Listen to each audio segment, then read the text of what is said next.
Hi, my name is Florian Mayneris and I'm an economics professor here at UQAM.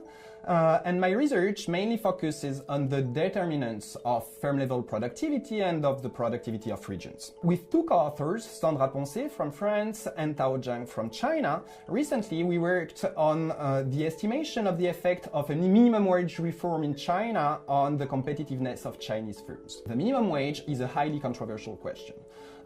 Those that are against minimum wage say that the minimum wage increases labor costs and is thus detrimental for employment. On the opposite, those in favor of minimum wages say that higher minimum wages is a way to rebalance the bargaining power between employers and employees and is also a way to fight poverty and inequality. So in the context of China, we observe the implementation of minimum wage labor laws at the beginning of the 1990s, but at that time minimum wages were too low and enforcement was not stringent, so that minimum wages were not binding.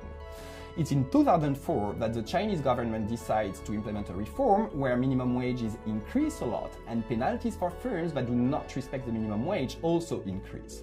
And after 2004, we also observe a reduction in the share of firms that do not respect the minimum wage by something like 5 to 6 percentage points. So how do firms react in China to this reform? First, certainly average wages increase in Chinese firms. Second, in reality, job losses are very modest. Third, these job losses seem to be very modest because those firms that are exposed to the reform increase their productivity. How do these firms increase their productivity? Our results show that this is because they invest in capital, and they also seem to change their management practices, and they seem to have better inventory management. And we know from previous research that inventory management is an important source of productivity for firms in emerging economies like China and India. Last thing, some firms do not survive to the minimum wage reform. They are forced to exit the market, but they are the least productive ones.